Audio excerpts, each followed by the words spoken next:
தீக்கதிர் நேயர்களுக்கு வணக்கம். புதிய வருமான வரி சட்டம் 2025 வருகின்ற 1ஆம் தேதியிலிருந்து அமலுக்கு வருது.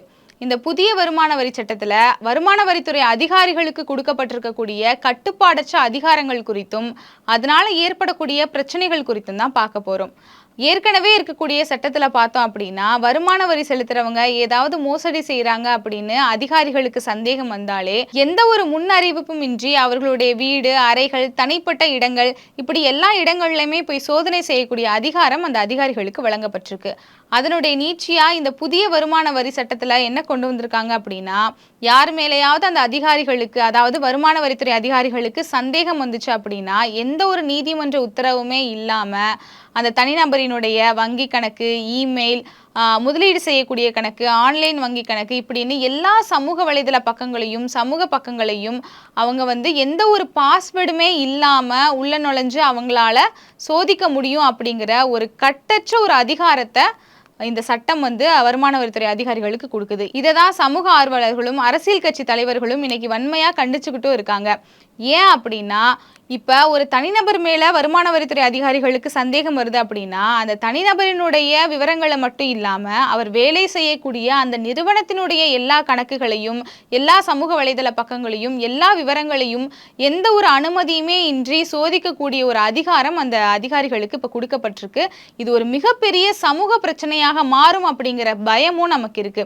ஏற்கனவே நமக்கு தெரியும், இடி அமலாக்கத்துறை நிறைய நேரங்களில் அதனுடைய செயல்பாடுகளை நீதிமன்றங்களே நிறைய கேள்விகள் கேட்டிருக்காங்க.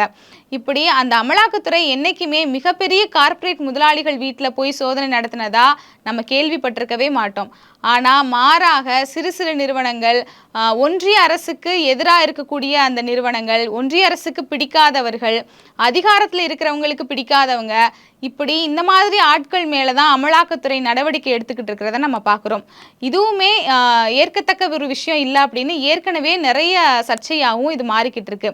இந்த நேரத்தில் வருமான வரித்துறை அதிகாரிகளுக்கு இப்படி ஒரு கட்டற்ற ஒரு அதிகாரத்தை கொடுக்கறது அரசியலமைப்பு சட்டம் பிரிவு 21 கீழே இருக்கக்கூடிய இந்தியாவில் இருக்கக்கூடிய ஒவ்வொரு குடிமகனும் தன்னுடைய அந்தரங்க விஷயங்களை பாதுகாத்து வைக்கலாம் அப்படிங்கிற உரிமையையும், அரசியலமைப்பு சட்டம் 19(1)(a) இருக்கக்கூடிய ஒவ்வொரு மனிதனுடைய கருத்துரிமை அப்படிங்கிற விஷயத்தையும் மொத்தமாக பறிக்கக்கூடிய செயலாக தான் இருக்கும் அப்படின்னு தான் நம்ம பார்க்கணும்.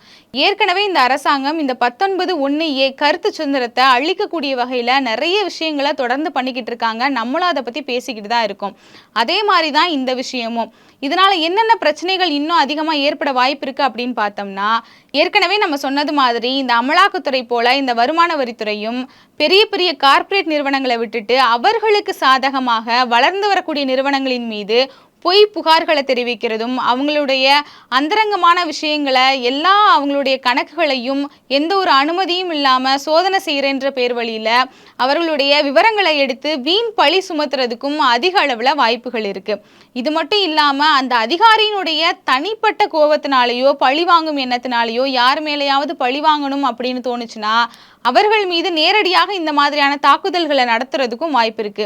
இப்படி அரசியலமைப்பு சட்டத்தில் மாற்றங்களை கொண்டு வருது, புதிய சட்டங்களை கொண்டு வருது, காவலர்களுக்கும் அதிகாரிகளுக்கும் கட்டுப்பாடற்ற அதிகாரங்களை வாரி வழங்குறது, இப்படி செய்யறதெல்லாம் இந்திய அரசியலமைப்பு சட்டத்தை காலப்போக்கில் நீர்த்து போக செய்யறதுக்கான ஒரு வெளிப்படையான நடவடிக்கையாக தான் பார்க்கப்படுது.